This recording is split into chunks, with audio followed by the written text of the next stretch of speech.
Jennifer is on the line in San Antonio. Jennifer, your question for Chris and me.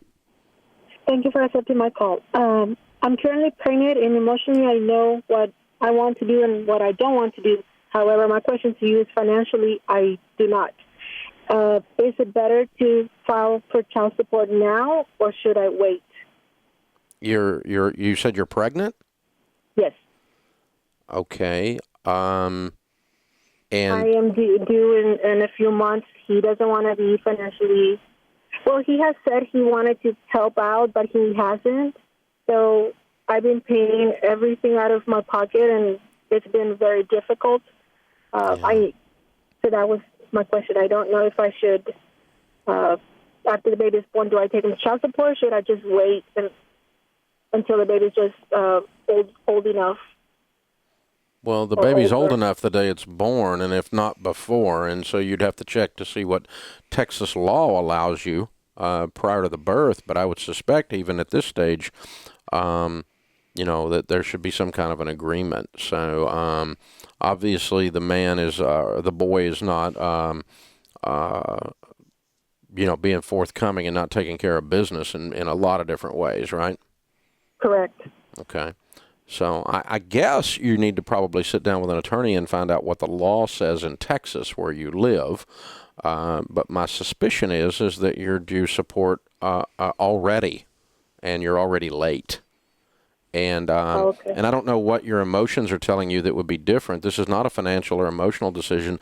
This is a taking care of your baby decision, and that needs money. And it does. It's just that, however, he's been violent before. So we kind of have a bad past, and if I get him involved with the child support payments, then he has visitation rights, and I know it's... Not if he's violent, he doesn't. That's called a restraining order. Oh, okay. You don't have to accept violence in order to get child support payments in any state. Okay, I did not know that, and so that's why... He does not have visitation if he's an inappropriate parent. You just talk to DHS, and you get a restraining order, and so...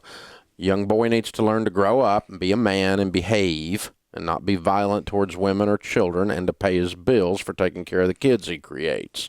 And if he doesn't do that on his own, that's why we have a court system to assist him in being a man. Okay. Well, thank you. That clears up a lot. Okay. You need to see an attorney, darling. Thank you. I appreciate that. Thank you. Bye-bye. Bye-bye. Chris, I was just reading some data on fatherhood, and it's just really... amazing what the correlation between having a quality father in your life and success going forward. And you grew up without a dad. Yeah, I grew up with 3 violent fathers, so they kind of came and went, and then not to mention all the violent boyfriends that came over. But I feel very lucky. But the reason why I feel so fortunate and blessed is I had a lot of father figures come into my life and speak into my life. But in this scenario, it's really sad to hear Jennifer's predicament. And my prayer is that there's some men around her. Maybe it's a brother, maybe it's an uncle, or maybe it's some kind of family member that can come in and be that support, that male support for that unborn child. But in terms of emotional, yeah, there needs to be a man around that you can count on. It's just they parent in 2 different ways, and they provide emotional stability in 2 different ways. Yeah, Meg Meeker was talking about that at SMART conferences last weekend, and that's why that came to mind. And so to get that extra person in there, and that also, where somebody thinks they're going to be a tough guy with a lady, that a guy being around suddenly changes that scenario, doesn't it? Yeah, and most of the time. And my prayer for that situation is that he's going through a phase, or he's going through some issue, but the research shows that if he's like that now at this age, he's probably just that kind of guy.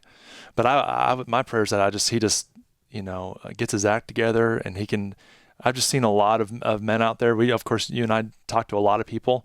They can turn it around. They can come back, just say you're sorry, and get back on the right track. But that unborn child needs a father figure.